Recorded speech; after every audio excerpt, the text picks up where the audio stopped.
여러분, 여러분들의 삶을요, 지난 나의 삶을 가만히 이렇게 되돌아봐왔을 때, 내 삶의 모습이 하나님과 어떤 관계를 맺고 있는 것 같으십니까? 내가 지금 하나님과 맺고 있는 관계가 어떤 것 같으십니까? 내가 지금 하나님하고 아주 가깝고 친밀한 관계를 가지고 계십니까? 아니면 하나님과 멀리 떨어져서 하나님이 없는 것 같은 삶을 살고 계십니까? 아마도 이 자리에 계시는 우리 성도 여러분들은 모두 하나님과 아주 가깝고 친밀한 관계를 가지고 계시거나 아니면 그러한 관계를 갖기를 소망하면서 노력하는 분들이실 거예요. 그렇기 때문에 여러분께서 이 새벽에 기도의 자리를 지키고 계시는 것 아니겠습니까? 우리가 이 땅 가운데 살아가면서요, 나와 하나님과의 거리가 얼마나 되는지에 따라서 우리의 삶의 모습은 완전히 달라질 겁니다. 완전히 달라질 거예요. 제가 그래도 나름대로 신앙생활 하면서 죄에 대해서 이야기할 때 여러 가지 표현을 할 수 있겠지만 제가 죄에 대해서 표현하는 것 중에 한 가지가 있는데 그게 뭐냐 하면 죄는 하나님과 멀어지는 것이 죄다. 저는 그렇게 표현하고는 합니다. 하나님과 멀어지는 것. 내 삶에서 내가 하나님으로부터 점점 멀어져서 하나님이 내 삶 가운데에서 희미해져가고 그러다 결국 하나님이 사라져버리는, 그러면 내가 죄악 가운데 살아갈 수밖에 없지 않겠습니까? 내 삶에 하나님이 없는데, 내 삶에 하나님이 멀어져 버렸는데 그 삶이 곧 죄악의 삶이 아닙니까? 반대로 내 삶 가운데 하나님이 아주 가까이 계시다면, 내가 하나님과 친밀하고 하나님과 가까워져서 하나님과 함께하고 있다면 내 삶에 어떻게 죄가 틈타게 되겠습니까? 하나님과 가까운 삶, 그 삶은 거룩한 삶이 될 것이고, 하나님과 멀어져서 하나님이 희미해져 버리고 사라져 버린 삶, 그 삶은 죄악의 삶이 되지 않을까? 저는 그렇게 표현해 봅니다. 내가 하나님과 아주 가까우면 거룩한 삶이 될 것이고, 하나님과 멀어져 버리면 죄악의 삶이 될 텐데, 오늘 본문 말씀을 보니까 이러한 모습이 좀 나타나고 있는 것 같아요. 자, 여러분, 오늘 본문 말씀을 보시면요, 당시 이스라엘 백성들의 타락한 모습, 당시 이스라엘 백성 그 사회가 아주 혼란한 모습, 그런 것들을 많이 엿볼 수 있습니다. 여러분, 오늘 본문 1절만 한번 다시 봉독해 볼까요? 1절 말씀 한 번 더 봉독하겠습니다. 이스라엘의 왕이 없을 그때에 에브라임 산지 구석에 거류하는 어떤 레위 사람이 유다 베들레헴에서 첩을 맞이하였더니, 자, 오늘 말씀에 등장하는 사람이 누구냐면 레위 사람입니다. 레위 사람이에요. 자, 레위 사람들, 이 레위인이라고 하는 사람들은 어떤 사람들입니까? 이 레위인들은요, 이스라엘 백성들에게 하나님의 율법을 가르치고 하나님의 말씀과 규례를 가르치는 영적 지도자의 역할을 하는 사람들이 레위인이에요. 그런데 그러한 레위인이 지금 무엇을 맞이하였냐면 첩을 맞이하였습니다. 첩을 맞이하였어요. 물론 당시 사회에서 그때 당시에 일부 다처제가 법적으로 금지되어 있거나 그러진 않았습니다. 사회적으로 많은 사람들이 첩도 맞이하고 그러기는 하였습니다만, 영적 지도자의 역할을 해야 하는 이 레위 사람이 첩을 둔다라는 것은 이스라엘 사회가 종교적으로, 영적으로 매우 불경건했었다, 거룩하지 못하고 경건하지 못한 상태였다라는 것을 엿볼 수 있는 대목이 바로 이 말씀이에요. 레위인이 첩을 들였다는 것. 계속해서 본문 2절도 여러분 한번 같이 보실래요? 2절 말씀 함께 봉독합니다. 그 첩이 행음하고 남편을 떠나 유다 베들레헴 그의 아버지의 집에 돌아가서 거기서 넉 달 동안을 지내매. 자, 첩을 들였는데 그 첩이 뭐 했어요? 행음했다 그랬어요. 행음하고서 남편을 떠났다 그랬습니다.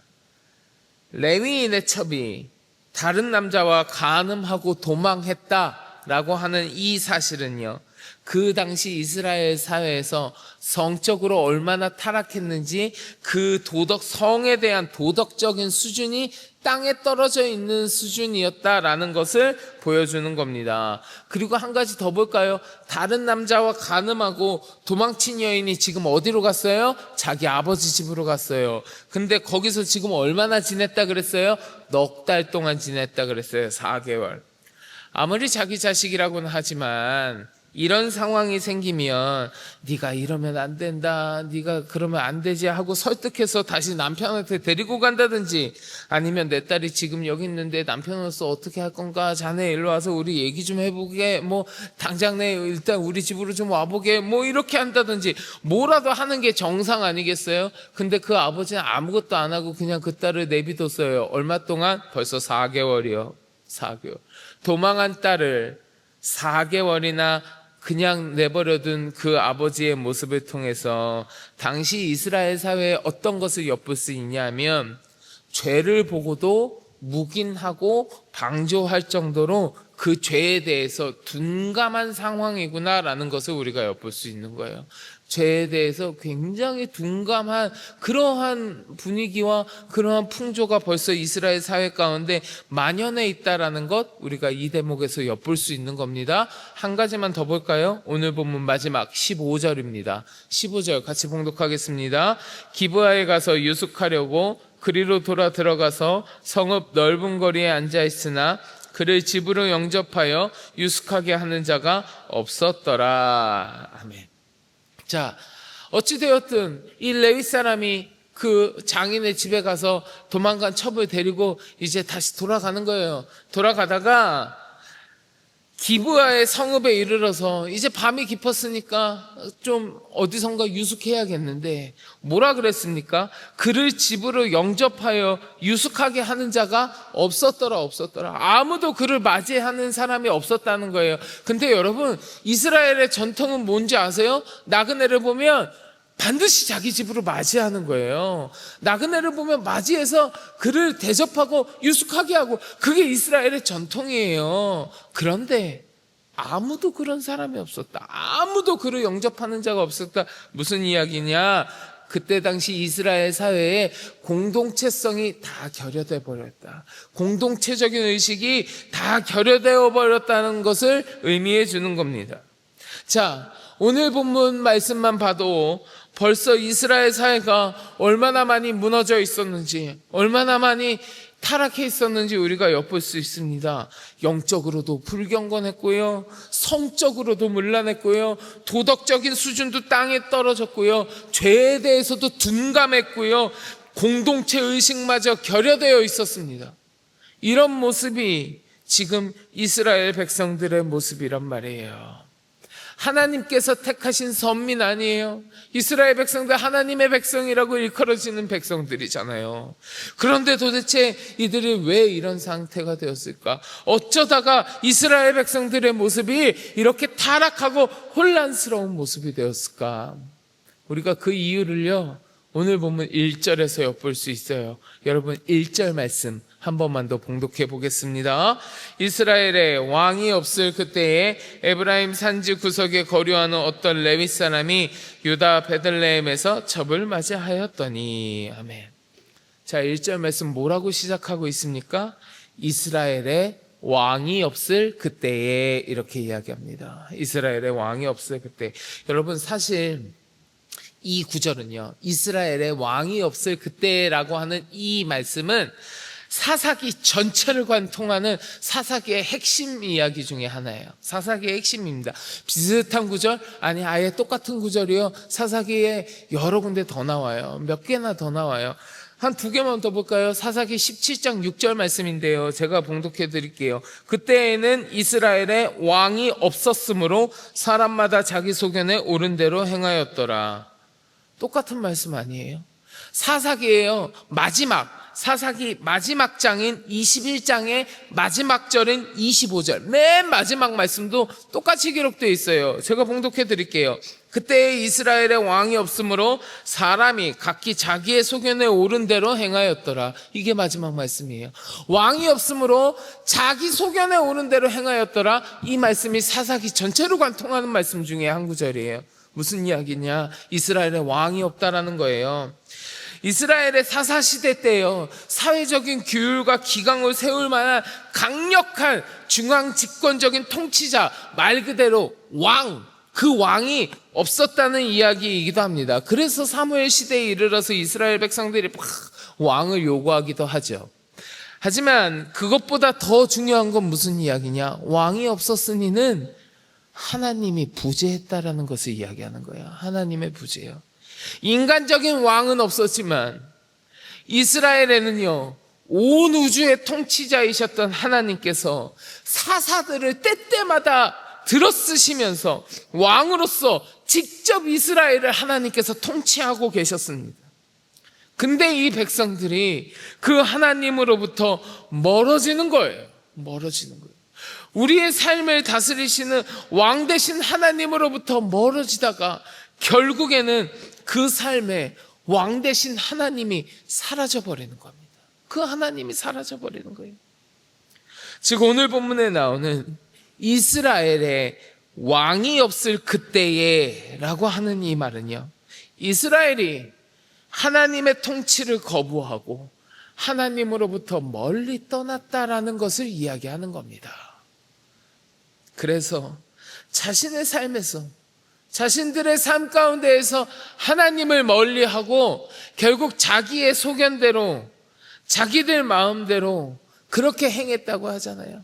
하나님이 멀어지고 하나님을 떠나보내고 나니 그 다음에는 내 마음대로, 내 소견대로 행하였다고 이야기하잖아요. 하나님의 통치하심에 따르는 것이 아니라 내 생각대로, 내 의견대로 행하면서 살아갔다는 거예요. 그래서 그 결과가 어떻게 되었습니까? 그들의 삶 가운데 하나님의 말씀이 기준이 되지 못하고 하나님의 사랑과 하나님의 정의가 존재하지 않게 되어버리는 겁니다. 자신들 마음대로, 자신의 그 욕심대로, 그 욕망에 이끌린 삶을 살아가는 겁니다. 그리고 그 결과를 오늘 본문을 통해서 우리가 엿본 거예요. 이스라엘의 타락과 혼란이 약이 되어버린 겁니다. 하나님이 그 삶에서 멀어져 버리니까 타락과 혼란이 찾아오는 거예요. 사랑하는 성도 여러분, 오늘 말씀을 통해서요, 우리는 우리의 삶의 모습을 꼭 되돌아봐야 됩니다. 나와 하나님과의 관계를 꼭 다시 점검해야 됩니다. 오늘을 살아가는 우리들도, 지금 이 시간을 살아가는 우리들도요, 내 삶 가운데에서 하나님을 멀리하고 내 중심적인, 내 소견에 오른 그 기준을 가지고 그렇게 행하면서 살아갈 때도 있어요. 우리의 삶의 모습도 그러한 모습일 때가 많이 있습니다. 그리고 그 결과 우리도 지금 이 시대 가운데에서 많은 혼란과 어려움, 타락의 시대를 살아가고 있습니다. 지금 이 시대도 얼마나 악한 것들이 많이 있습니까? 얼마나 하나님 앞에 회개하고 자복해야 되는 잘못된 악한 일들이 얼마나 많이 일어나고 있습니까? 우리의 삶 가운데 하나님을 멀리하였기에 그러한 죄악들이 우리의 삶 가운데 스며들어오는 거예요. 이러한 시대 속에서 성도된 우리들은요, 하나님을 더욱 가까이 해야 될 줄로 믿습니다. 하나님을 더욱 가까이 하고 하나님의 말씀을 내 삶의 기준으로 삼아서 주의 가르침과 그 말씀대로 행하며 살아가는 거룩한 주의 백성의 모습이 내 삶의 모습이 되어야 하지 않겠습니까? 바라기는 이 시간 함께 하시는 우리 모든 성도 여러분, 여러분들의 삶은요, 하나님으로부터 멀어져 가는 삶이 아니라 하나님을 더욱 가까이 하는 삶이 되시기를 주의 이름으로 간절히 축원합니다. 그래서 우리들의 삶이, 나의 삶이 타락과 혼란으로 가득 찬 삶이 아니라 하나님의 질서가 바로 서 있고 하나님의 거룩하심이 가득한 주의 백성의 삶이 되시기를 주의 이름으로 간절히 축원합니다. 자, 우리 같이 기도하겠습니다.